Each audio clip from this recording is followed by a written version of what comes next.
Madam ఇప్పుడు మీరు ఇవన్నీ చెప్పారు, ఓకే బాగుంది. అంటే ఒక ఎంప్లాయీ ఒక కంపెనీలోన స్టిక్ ఆన్ అయి కాన్సన్ట్రేట్గా నమ్మకంగా పని చేయాలంటే ఇవన్నీ ఉండాలి అని.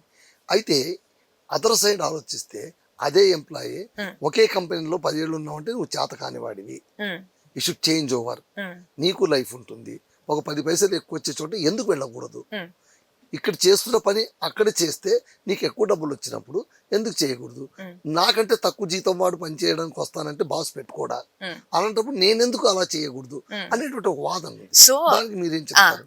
అసలు ఈ 5 points లో పడని వాళ్ళు అందులోకి వస్తారండి. ఎందుకంటే ఇప్పుడు మీరు బహుశా చాలా మంది ఆ 5 points పడని వాళ్ళే క్లియర్ గా. ఎందుకంటే అండి ఇప్పుడు మీరు అన్న పాయింట్ వేరే దగ్గర అయితే జీతం ఎక్కువ వస్తుందంటే, ఎప్పుడైతే వాళ్ళ పాయింట్స్ మనం వింటామో వాళ్ళు వచ్చి మీకండి, ఇప్పుడు మీరు బాస్ మీకు ఒక మంచి పాయింట్ సజెషన్ ఇచ్చారండి, దట్ మీరు ఇప్పుడు మనం ఈ ఈ ఈ వస్తువులన్నీ మార్చడానికి చాలా ఖరీదు పెట్టి డబ్బాలు కొంటున్నాం కదా, అలా కొనక్కర్లేదు, మనకు దొరికే వస్తువులతో మనం తయారు చేద్దాం సార్, ఇలా దొరుకుతుంది అది ఇది అంటే మీరు విన్నారు అనుకోండి, మీరు విని దాన్ని ఇంప్లిమెంటేషన్ లోకి తీసుకున్నారు అనుకుందాం.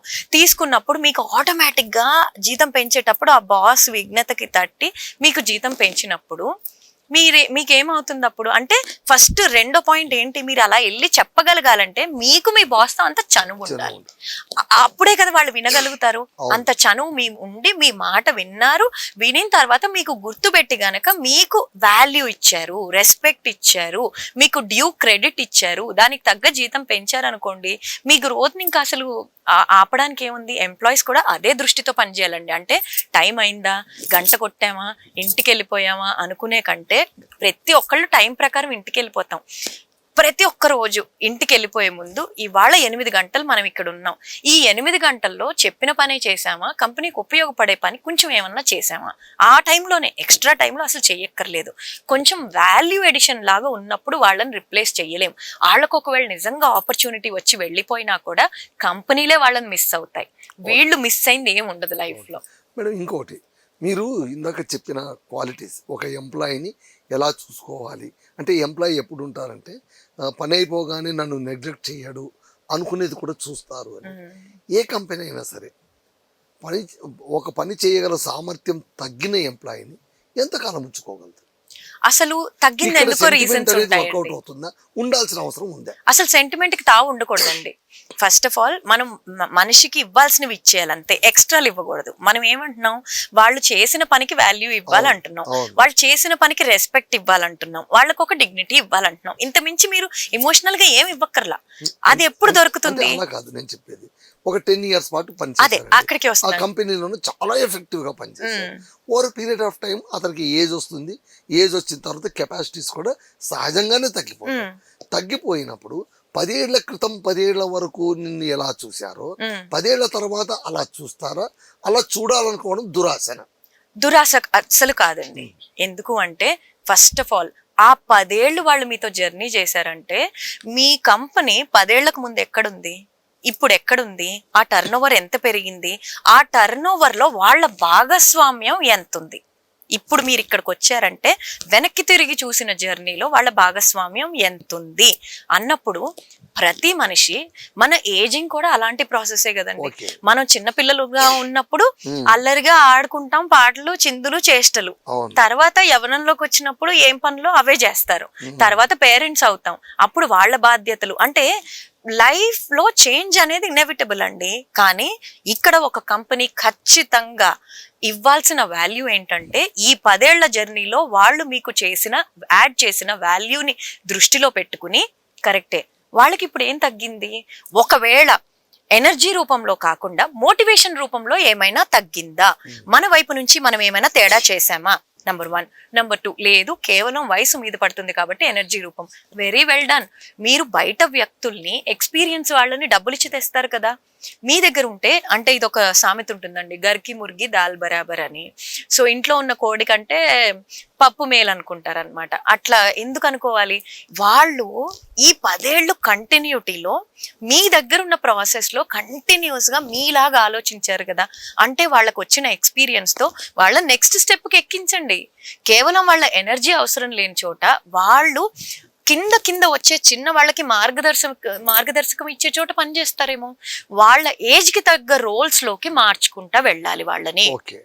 బట్ ఖచ్చితంగా ప్రతి కంపెనీ గ్రోత్ లోను ప్రతి ఎంప్లాయీ భాగస్వామ్యం ఉంటుంది.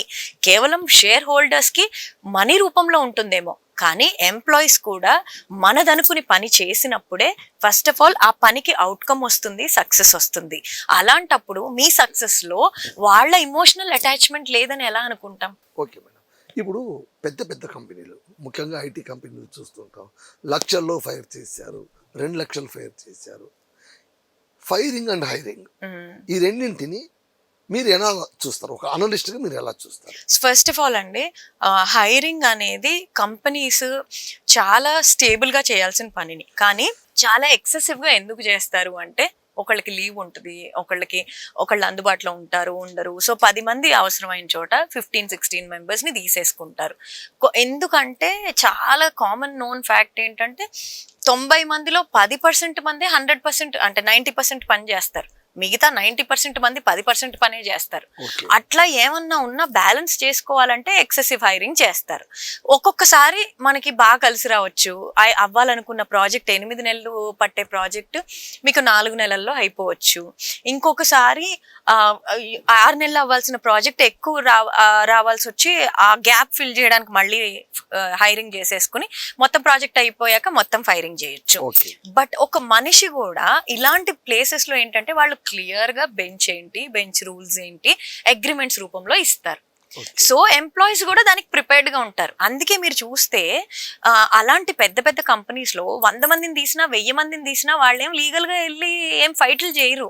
ఎందుకు అంటే క్లారిటీ చాలా క్లియర్ గా ఉంది ఆ కంపెనీకి. ఏమని, ఇది ప్రాజెక్టు, మిమ్మల్ని ఈ పలానా ప్రాజెక్టు మీద వేస్తున్నాం, 8 నెలలు ఉంటుంది ప్రాజెక్టు, ఒక్కొక్కసారి 20 రోజులు అటు అవ్వచ్చు, 20 రోజులు ఇటు అవ్వచ్చు. ఒకవేళ మేము మిమ్మల్ని పంపించేస్తే 3 నెలల జీతం ఇచ్చి పంపిస్తాము, మీరు వెళ్ళిపోవాలనుకున్న 3 నెలలు ముందు చెప్పాలి. ఇవన్నీ ఇంత క్లియర్ గా మీరు ఒక వ్యక్తికి చెప్పినప్పుడు ఆ వ్యక్తి మైండ్ సెట్ రెడీగా ఉంటుంది. అది అక్కడ ప్రాబ్లం రాదండి. ప్రాబ్లం వచ్చేదల్లా ఈ ఫైరింగ్ అండ్ హైరింగ్ లో స్టార్టప్స్ లోనే. స్టార్టప్స్ ప్రాబ్లం ఏంటంటే వీళ్ళకి ఫస్ట్ ఆఫ్ ఆల్ వీళ్ళకే తెలియదండి, ఫిగర్ అవుట్ చేసుకుంటా ఉంటారు. ఇంకా నేను ఏం చేయాలి అన్న దాంట్లో వీళ్ళకి క్లారిటీ లేక ఆ ఎండ్ పాయింట్, ఇందాక మనం ఫస్ట్ అనుకున్నట్టు సక్సెస్ అయితే కూడా ఏం చేయాలని ముందే వీళ్ళు ఆలోచించుకోవాలి. సడన్ గా మీకు నెలకు 10 లక్షలు డబ్బులు వచ్చినాయండి, ఏం చేయాలని కూడా మీకు ముందు ఆలోచన లేకపోతే, క్లారిటీ ఉండకపోతే అది మెయింటైన్ చేయడం కూడా చాలా కష్టం, ఇబ్బంది అయిపోద్ది. పిచ్చిగా ఖర్చు పెట్టడం, ఇంకా మళ్ళీ అది కొలాప్స్కి వెళ్తుంది. ఎప్పుడైతే ఫెయిల్ అవుతామో దానికి ప్లాన్ బి కూడా మీరు ఉండాలి. అలాగే క్లారిటీ లేకుండా మీరు ఎప్పుడైతే హైర్ చేస్తారో వాళ్ళకి చెప్పరు. ఫస్ట్ ఆఫ్ ఆల్ ఎందుకు చెప్పరు? మిమ్మల్ని రావడమే గొప్ప మనుషులు, వచ్చిన తర్వాత మీరు గనక ఇలాంటి కండిషన్స్ అన్ని పెడితే వాళ్ళు ఎక్కడ వెళ్ళిపోతారో అన్న భయానికి మీకు మాత్రం మీరు ఏమని రాపించుకుంటారు, మీరు వెళ్ళిపోతే మాకు నోటీస్ ఇవ్వాలంటారు. మరి వాళ్ళు వెళ్ళిపోయినప్పుడు కూడా మీరు జీతాలు పే చేయాలి కదండి. అంటే మీరు మాత్రం స్టేబుల్ అయిపోతారు, అవతల వ్యక్తి మాత్రం స్టెబిలిటీ కోరుకోరా? వాళ్ళది కూడా జీవితమే కదా. ఇంకా మీకన్నా వీళ్ళని తీసేసే కంటే ముందు వీళ్ళు చాలా పకడ్బందీ ప్లాన్ లో ఉంటారండి. అంటే ఒకవేళ తీసేయాలనుకున్నా ఎప్పుడు వాళ్ళు డైరెక్ట్ గా చెప్పరు. ఈధర్ ఒక మౌత్ పీస్ ని పెట్టుకుంటారు, లేకపోతే ఒక డ్రామా ప్లే చేస్తారు, లేదా మోస్ట్ ఇంపార్టెంట్లీ ఇవన్నీ స్ట్రాటజీలు అవుతా ఉంటాయి. పైన ఒకళ్ళని అంతే పిచ్చి కుక్క అంటారు, ఆ కుక్క ఏదో దొంగతనం చేసిందంటారు, లేకపోతే చాలా చేసిందంటారు. ఇంకోటి పైన కింద రిక్రూట్ చేసేస్తారు. ఈ మధ్య స్టార్టప్స్ లో ఫ్యాన్సీగా జరుగుతున్న టర్మ్ ఏంటంటే ఏమనకూడదు, వాళ్ళు ఏమనరు, పైన కింద ఒక 2-3 రిక్రూట్ చేస్తారు, వీళ్ళని సైలెంట్ చేసేస్తారు. ఓ 2 నెలలు అలా సైలెంట్ గా కూర్చోబెట్టి మరి నువ్వు ఎందుకున్నావు, మరి వాల్యూ ఏది అని అడుగుతారు. ఆల్ ఆఫ్ ఎ సడన్ వీళ్ళకి రూల్ బుక్ ఇచ్చేస్తారు. అదేంటి నువ్వు ఇది డెలివర్ చేయలేదు, ఇట్లా. ఆ రూల్ బుక్ ఎక్కడుంది? మీరేమన్నా ముందు తీసుకున్నప్పుడు వాళ్ళకి రూల్స్ క్లియర్ గా డెలివర్ చేశారా? ఒక సిఇఓగా, ఒక డైరెక్టర్ గా, ఒక లీడర్ గా మీరే ముందు రూల్స్ చెప్పనప్పుడు అవతల వ్యక్తి రూల్స్ ని ఊహించుకుని ఆపాదించుకుని డెలివరెన్స్ ఎలా ఇస్తారు మీకు? సడన్ గా అంటే పవర్ ఉంది కాబట్టి వీళ్ళ చేతిలో ఉంది కాబట్టి వీళ్ళు ఏమంటారు, లేదు కదా నేను నీకు అది చెప్పాను కదా, నువ్వు ఇప్పుడు ఇదంతా చూసుకోవాలి కదా. అంటే వీళ్ళని రిక్రూట్ చేసేది ఒక పొజిషన్ కి, ఒక బాధ్యతకి. అయితే వీళ్ళు కూడా స్టార్టింగ్ లో ఏం చేస్తారు, అన్ని బాధ్యతలు నెత్తినేసుకుంటారు. ఎందుకు, అప్పుడు మాత్రం వీళ్ళతో కూర్చుని ఒక చిన్న అన్నం తినేటప్పుడు నువ్వే చూసుకోవాలి, ప్యాంపరింగ్ చేసినట్టు నటించేసి వాళ్ళ ఎఫిషియన్సీ వీళ్ళు పూర్తిగా తెలుసుకుని జ్యూస్ పిండినట్టు వాళ్ళ కాంక్రీట్ ఫౌండేషన్ మీద మీ బేసెస్ వేసేసుకుని మీ పిల్లర్స్ కట్టేసుకుని దాని తర్వాత ఎప్పుడైతే మీకు ఫండ్ ఫ్లోస్ జనరేట్ స్టార్ట్ అవుతుంది, మీకు ఫండ్ ఫ్లో స్టార్ట్ అయిన తర్వాత ఇంకా మిమ్మల్ని నమ్మి జనాలు వస్తారు. ముందు రాని వాళ్ళు ఇప్పుడు వస్తారు. ఇంకా ఓకేలే కంపెనీ పెద్దగా ఉంది, కాస్త ఫ్యాన్సీ ఆఫీసులు తీసుకుంటారు. తీసుకున్న తర్వాత ఇంకా జనాలు రావడం మొదలెట్టిన తర్వాత మాత్రం ఓకే ఇప్పుడు నీకు అన్ని తెలుస్తున్నాయి కాబట్టి ఇంకెందుకులే నువ్వు నీది నేను తీసుకున్నా. పైగా వీళ్ళు ఉన్నారనుకోండి, మా ఐడియాలే ఇవి అని వీళ్ళు చెప్పుకోకుండా వీళ్ళని పంపించేస్తే కొత్తగా వచ్చిన స్టాఫ్ ముందు మేమే హీరోలం అని చూపించుకోవడం కోసం చాలా అనైతికంగా వీళ్ళ మీద ఇద్దరిని కిందిద్దరిని పెట్టేయడం, సైలెంట్ చేసేయడం. వెంటనే నువ్వు ఇప్పుడు ఏం చేస్తున్నావు, ఇంకా 20,000 వ్యక్తి చేస్తున్న పని కూడా నువ్వు చెయ్యట్లేదు కదా అని చెప్పి వాళ్ళని ఇన్సల్ట్ చేసేసి మెల్లగా ఏదో ఒకటి అలా ఇలా రాసేసి పంపించేయడం. ఇప్పుడు ఒక కంపెనీలో చాలా గ్రాండ్ గా వెల్కమ్ చెప్పి అన్సర్మోనియస్ గా బయటికి పంపడం అనేది సహజంగా అన్ని చోట్ల జరుగుతున్న వ్యవహారం. దీన్ని ఉద్యోగి కామన్ గా తీసుకుంటారా, అన్ని చోట్ల జరిగేది అనేది తీసుకుంటారా, లేదా నిజంగా తనకు అంత అవమానం జరిగిందని బాధపడుతూ పోతారా? బాధపడి చాలా బ్రేక్ డౌన్ అయ్యి ఆ మనిషి ఇమోషనల్ గా కాగ్నిటివ్ డిస్టార్షన్ అంటామండి దాన్ని. అది ఎంత అవమానం అంటే నిజంగా మీరు ఒక మనిషిని షూట్ చేసిన ఆ బుల్లెట్ తనకి దిగిందని తెలిసే లోపల ఆ మనిషి ప్రాణం పోతుంది. కానీ ఇది మాత్రం అబెట్మెంట్ ఆఫ్ సూసైడ్ అంత పెద్ద నేరం. ఎందుకంటే మీరు అన్నారు చూసారు, ఒకటి సహజంగా అన్ని చోట్ల జరుగుతుందని, అది అన్ని చోట్ల జరగటం వల్ల ఇప్పుడు నేను చెప్పిన లాంటి ఫేక్ లీడర్స్, అంటే ఏమీ సాధించని లీడర్స్, ఇన్సెక్యూరిటీ డ్రివెన్ లీడర్స్ సహజం అని చేసేసిన ఒక ప్రాక్టీస్. బట్ అది సహజం కాదండి, it is not natural, it is very abnormal and it is legally కూడా దీని మీద ఏమన్నా ఒక సిస్టమ్ రావాలి. వర్క్ ప్లేస్ నిజంగా అన్ఫిల్టర్డ్ ఎప్పుడు అవుతుందంటే ఇలాంటి వాటి మీద చర్య తీసుకోగలిగినప్పుడే అవుతుందండి. ఎందుకంటే ఆ వ్యక్తి ఎప్పుడు కుంగిపోతాడండి నిజంగా. అంటే ఒక వ్యక్తి ఒక ఉద్యోగాన్ని కేవలం ఉద్యోగంలా ట్రీట్ చేసి పొద్దున వచ్చామా, మనకి ఇంత పని ఇచ్చారు, చేసామా పోయామా అనుకునే వాళ్ళు అలా బాధపడరు. ఓకే నేను వచ్చాను, నాకు జీతం ఇచ్చారు, వెళ్ళిపోయాయి. ఈ బాధ పడ్డాడంటేనే ఆ వ్యక్తి మనసు పెట్టి గుండె పెట్టి తన టోటల్ డెడికేషన్ టోటల్ కమిట్మెంట్ పెట్టి పనిచేసినట్టు. అలాంటి వ్యక్తికి మీరు దండలు కిరీటాలు ఇవ్వక్కర్లేదండి, ఒక్క మాటతోటి కూడా వాళ్ళ గుండెలో ఉన్న బాధని వినగలుగుతారు. లేదా మీరు వాళ్ళు వెళ్ళిపోయేటప్పుడు ఇలా మాకు చాలా చేశారు, మేబీ ఇప్పుడు పరిస్థితి ఇలా ఉంది అని ఓపెన్ గా మీరు ఒక మాట మాట్లాడినా కూడా ఆ వ్యక్తికి గుండెలో అంత బాధ ఉండదు. ఇంకోటి నేను సిబిటి పరంగా కూడా చాలా స్ట్రాంగ్ గా నమ్మేది ఏంటంటే అవన్నీ ఆ కంపెనీకి చాలా డైరెక్ట్ వేలోనే తగులుతాయండి. ఎందుకు అంటారా, ఇన్ బిజినెస్ స్ట్రాటజీ పరంగా కూడా ఎందుకు అంటే ఆ కంటిన్యూటీ మిస్ అయిపోతారు. సింపుల్ ఎగ్జాంపుల్ చెప్తానండి. ఫర్ ఎగ్జాంపుల్ ఒక మ్యానుఫ్యాక్చరింగ్ ఇండస్ట్రీ అనుకుందాం, ఏదైనా ఒక మ్యానుఫ్యాక్చరింగ్ ఇండస్ట్రీ. మీరు అన్నట్టు ఆ వ్యక్తి ఒక 10 ఏళ్ళలో 3 ఏళ్ళలో 2 ఏళ్ళలో సీనియర్ పొజిషన్ వరకు వచ్చారు అంటే ఆ వ్యక్తి వర్కింగ్ స్టైల్లో ఈ ప్రోడక్ట్కి ఏం కావాలి, ఈ సర్వీస్కి ఏం కావాలని ఆలోచించి ట్రయల్ అండ్ ఎర్రర్. ఇప్పుడు ఆదిమానవుడు అన్ని ట్రై చేసిన తర్వాత నిప్పు ఎలా వస్తుందని కనిపెట్టి ఒక పద్ధతి వరకు తీసుకొచ్చి ఒక సిస్టమ్ని అవలంబిస్తాడు, అయిపోయింది.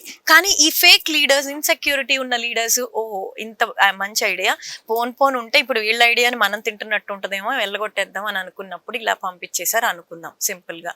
సరే వీళ్ళక లోతు వరకు తెలీదు పెట్టదు, పోనీ వాళ్ళు వెళ్ళిపోతారు. వాళ్ళు వెళ్ళిపోయినప్పుడు ఏమవుద్ది, అక్కడున్న ఆ టీం అంతా కన్ఫ్యూజ్ అవుతారు ఫస్ట్ థింగ్. నెక్స్ట్ కొత్తగా ఇంకొక లీడర్ ఆ ప్లేస్కి వస్తారు, కంటిన్యూటీ దెబ్బ. మీరు ఒక మొక్కను ఒక మట్టిలో తీసారండి, కొత్త మట్టిలో మళ్ళీ నాటారు, ఆ మొక్కకి ఆ వేర్లకి ఇది నా మట్టి అని తెలుసుకోవడానికి మళ్ళీ ఎంత టైం పడుతుంది. ఆ టైం పట్టిన తర్వాత ప్రతిసారి మీరు 2-3 నెలలకు ఒకసారి అలా పీకుతా ఉన్నారనుకోండి, చచ్చిపోద్ది అది. ఇంక ఉండదు. సో అలా ఆ సిస్టమ్ అనేది కొలాప్స్ అయిపోతుంది ఇంకా. అండ్ ఆ జనాలకు కూడా కన్ఫ్యూజన్ క్రియేట్ అయిపోతుంది. వాళ్ళు ఏంటి, ఇప్పుడు ఇంకొక వ్యక్తి వచ్చారండి, ఆయన చాలా యూనిక్, ఆయన చాలా స్పెషల్, ఆయనకి ఆయన ఇంటెన్షన్స్, ఆయన ఎక్స్పీరియన్స్ కొన్ని వేరేవి చెప్పుంటాయి. ఎవరు తక్కువ కాదు, ఎవరు తప్పు కాదు, వాళ్ళు తప్పు కాదు, వీళ్ళు తప్పు కాదు. బట్ ఆయన పద్ధతి ప్రకారం అవలంబించడం స్టార్ట్ పెట్టినప్పుడు కన్ఫ్యూజ్ అయిపోరా టీం. అండ్ మళ్ళీ ఆయన రాళ్ళు కొట్టిన దగ్గర నుంచి మళ్ళీ మొదలుపెట్టి మళ్ళీ ఒక సిస్టమ్ వరకు డెవలప్ అయ్యేసరికి అప్పుడు అంత చేసాము, మళ్ళీ ఇప్పుడు చేస్తున్నాము, ఇదేంటిది అసలు వీళ్ళకి అర్థం కాదు. అండ్ వీళ్ళు కూడా ఒక స్టేజ్కి వచ్చినాక ఫస్ట్ చేసిందే ఈ డైరెక్టర్స్ లో ఈ కాగ్నిటివ్ బిహేవియరల్ థెరపీ ప్రకారం వీళ్ళకి ఇదే ప్యాటర్న్ కంటిన్యూ అవుద్ది. ఇంకా మళ్ళీ ఎప్పుడైతే ఈ టీం అంతా మీరు వావు వావు వావు అని మీ వెనకాల తిరిగారు అనుకోండి, మళ్ళీ ఇదే థ్రెట్ వస్తుందని మళ్ళీ ఈ మొక్కను కూడా పీకడం మొదలెడతారు. మళ్ళీ ఇంకొకళ్ళు వస్తారు. ఇంకా ఆ సిస్టమ్ ఈవెన్చువల్లీ అంతే, ఈవెన్చువల్లీ కంటిన్యూటీ లేక ఆ సిస్టమ్ కొలాప్స్ అవటం ఏంటండి. ఓకే, ఇంకోటి మేడం, ఇప్పుడు గ్రేట్ థాట్స్, పెద్ద పెద్ద ఆలోచనలన్నీ చాలా అమలు కాకుండా మధ్యలోనే మాయమైపోతూ ఉంటాయి. కారణం ఏమై ఉంటుంది? అంత పెద్ద ఆలోచన అంటే ఎగ్జిక్యూషన్ ప్రాబ్లమా, లేకుంటే కనుక థాట్కు రియాలిటీకి మధ్య ఆ గ్యాప్ని వాళ్ళు సరిగ్గా అర్థం చేసుకోలేకపోవడం? ఫస్ట్ ఆఫ్ ఆల్ ఇక్కడ ఐడియా అంటే ఐడియాని ఐడియేషన్ నుంచి కాన్సెప్చువలైజేషన్ వరకు అని చూడాలండి. లేకపోతే ఏమవుతుందంటే మీరు కోవిడ్ వచ్చినప్పుడు చాలా మంది వైఫ్లు రీల్స్ పెట్టారు, మీకు గుర్తుందో లేదో, వద్దు బాబోయ్ మీరు వంట చేయకండి, మీరు వంట చేస్తే కిచెన్ అంతా మేము సర్దుకోలేక వస్తున్నామని. అంటే ఒక పనికి ఎండ్ వరకు చేస్తేనే అది కంప్లీట్ చేసినట్టు. అదే విషయం ఐడియా కూడా అండి. ఒక ఐడియా, ఒక మనిషి ఇది నా ఐడియా అని ధైర్యంగా ఎప్పుడు చెప్పుకోగలుగుతాడంటే మనం అనుకున్న ఆల్ 5 స్టేజెస్ ఆ ఐడియాతో పాటే అతను ఫ్రేమ్ చేసుకోగలగాలి. ఇది నా ఐడియా, ఇది వీళ్ళకి ఉపయోగపడుతుంది అంటే ఎందుకు చేయాలనుకుంటున్నాడు అని, అది ఎలా చేయాలనుకుంటున్నారు, ఎవరితో చేయాలనుకుంటున్నారు, ఎలా చేస్తే బెనిఫిట్ వస్తుంది, అలా చేసింది సక్సెస్ అయితే ఎలా, ఎంత ఫండ్ రావాలి, సక్సెస్ అవ్వకపోతే ఎలా, ఇది చేయడానికి నాకు రిసోర్సెస్ ఏం కావాలి, ఫండ్ ఏం కావాలి, మనుషులు ఎంత కావాలి, ఎలా, దీంట్లో నా పాత్ర ఎంత, వచ్చే వాళ్ళ పాత్ర ఎంత, ఇంత క్లారిటీ ఉన్నప్పుడు ఐడియా. ఇది ఇండస్ట్రీ రూపంలోనే అవ్వక్కర్లేదండి. ఒక సింపుల్ ఐడియా ఏంటంటే మీరు ఒక కాన్సెప్ట్ చెప్పినా కూడా ఆ కాన్సెప్ట్కి అయినా కూడా ఇవన్నీ రావాలి. అంటే నేను ఈ పలానా కాన్సెప్ట్ ఈ పలానా వ్యక్తితో ఈ పలానా టైంకి చేస్తే దీనివల్ల కంపెనీకి ఈ పలానా బెనిఫిట్ వచ్చేంత వరకు ఉందనుకోండి, ఆ ఐడియా కంప్లీట్గా మీదే. అప్పుడు మీరు వేరే వాళ్ళ వల్ల తొక్కేయబడింది అనుకోవచ్చు, అయిపోయింది. ఇలా అంతా మీ దగ్గర ఉందనుకోండి, ఈ ఐడియా ముమ్మాటికి మీదే. నెక్స్ట్, తొక్కేయడానికి 2 కారణాలు. ఇన్సెక్యూరిటీ. మీరు ఎవరికైతే ఇమ్మీడియట్ పర్సన్ తీసుకుని వెళ్ళి చెప్తున్నారో రెండు విధాలుగా ఆలోచించవచ్చు. ఒకటి, అమ్మో ఇంత బాగుంది నేను చేయలేకపోయాను, వీళ్ళని తీసేద్దాం, వీళ్ళ తర్వాత నేను అదే ఐడియా ఎగ్జిక్యూట్ చేసుకుందాం. అది హైట్స్ ఆఫ్ ఇన్సెక్యూరిటీ వల్ల తొక్కేయబడడం. రెండవది, మిమ్మల్ని అసలు అంచనాలోకో వ్యాలిడేషన్లోకి తీసుకోకపోవడం. అంటే ఈ ఐడియా అసలు ఏం పని చేస్తుందని వాళ్ళే జడ్జి చేసేసుకుని అసలు ఇది పనికి రాదు అంటే వీళ్ళు ఏంటంటే హైట్స్ ఆఫ్ ఈగో, ఇంకా మేము చెప్పిందే కరెక్ట్, ఆర్ ఈ ఐడియా నాకు రాలేదంటే అసలు ఈ ఐడియా పనికే రాదు అన్న వాళ్ళే తొక్కేస్తారు. ఈ 2 ఫీచర్స్ ఉన్న వాళ్ళు తొక్కేస్తారు. ఈ 2 ఫీచర్స్ ఉన్న వాళ్ళు తొక్కేసినా అసలు వాళ్ళకి అవుట్కమ్ రాదండి ఫస్ట్ ఆఫ్ ఆల్. ఎందుకంటే అలా ఎప్పుడైతే కొట్టేసి చేద్దాం అనుకుంటారో ఆ ఐడియా మీకు వచ్చిందంటే మీరు ఆ గ్యాప్ ఎక్కడో కనిపెట్టారు. అంటే ఇది నీడ్ ఉందని కనిపెట్టారు కాబట్టి ఆ ఐడియా మీకు తట్టింది.